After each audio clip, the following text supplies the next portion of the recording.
25 साल पहले यहाँ कांग्रेस आई। ये देहरा के लोगों का सौभाग्य होगा या देहरा के लोगों की किस्मत खुलनी होगी या हरिपुर के लोगों की किस्मत खुलनी होगी।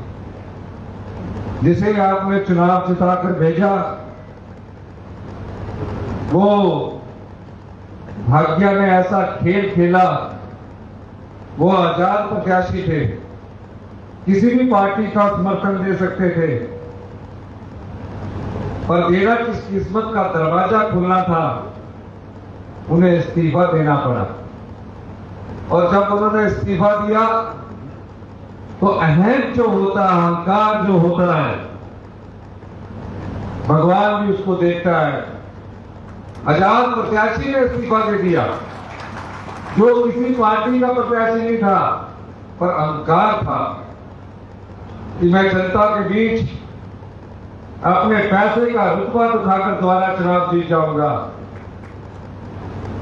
वो पैसा तो दिखा सकते थे, लेकिन आपकी किस्मत का फैसला उनके त्याग पत्र से पैदा होना था, जिसके कारण आज कौम डेमोक्रेसी की समस्याओं का समाधान नहीं।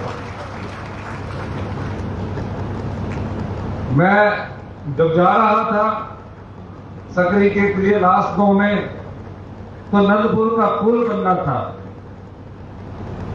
पुल के कभी थोड़े थोड़े पिलर निकल रहे थे। मैंने अधिकारियों की बैठक की और कहा, 2 बेटियां मिली मुझे कुएं के पास जहां पीपल का पेड़ था, पानी का घड़ा उठाकर जा रही थी। मेरी उससे बातचीत हुई, उन्होंने कहा हम चंडीगढ़ रहते हैं। उन्होंने कहा कि बरसात में हम पिछड़ जाते हैं, 3-4 महीने हमारे पास कोई रास्ता नहीं रहता। अधिकारियों की बैठक में हमने फैसला किया और ये नंदपुर का पुल आपका दिसंबर में बनकर तैयार हो जाएगा। और आपको मैं ये कहना चाहता हूं, अभी मैं आदर्श स्वच्छता संस्थान देहरा का, जिसको कि कमलेश ठाकुर जी ने कहा कि आदर्श स्वच्छता संस्थान बना दिया जाए, उद्घाटन करने गए। पूछा कितने डॉक्टर है? कहा सिर्फ 4 डॉक्टर है। 3 डॉक्टर अभी आ चुके हैं, 1 डॉक्टर नहीं है। एक्सरे की मशीन नहीं है और अल्ट्रासाउंड की मशीन नहीं है।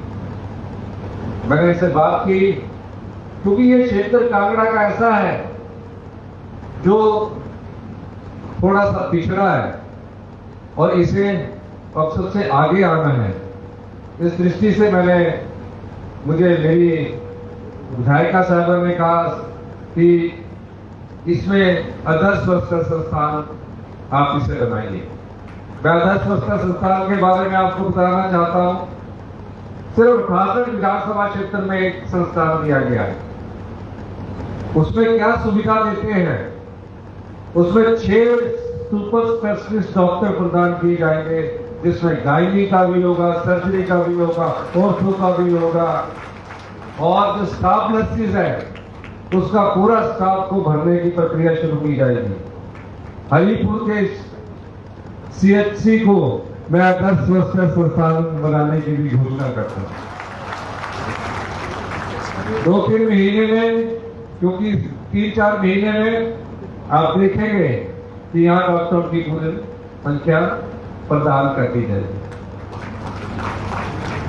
आर्थिक स्थिति से कैसे मजबूत हो? आपकी जेब में पैसे कैसे आए? शाम को आपके पास जब कोई कमाने जाए तो कितने पैसे कमा कर लाए?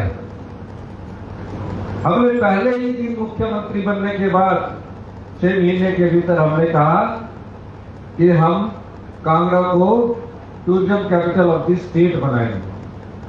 कई लोगों ने हम पर चर्चा की और आज मुझे खुशी है 600 करोड़ रुपए की लागत से बनखंडी में अंतरराष्ट्रीय स्तर के जू का निर्माण किया जा रहा है।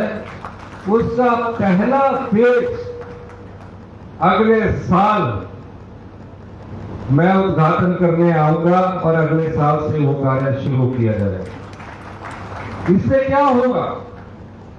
जो जू को देखने वाले टूरिस्ट आएंगे वो हरिपुर में भी रुकेंगे और जगह भी रुकेंगे, होम स्टे हो जाएंगे, और जो जानवरों पर रिसर्च करने वाले लोग होते हैं वो भी आएंगे, और हर दुकान के पास अगर रुक के कुछ चीज खरीदेंगे उससे उसकी आय बढ़ेगी। ये परिणाम आने वाले 5 साल में आपको नजर आएंगे। आपके पास जिस दुकानदार की आज आय हरिपुर में अगर 1000 रुपये हो रही है, 5 साल बाद वहां 5000 रुपये की आय एक दुकानदार की होने लगेगी।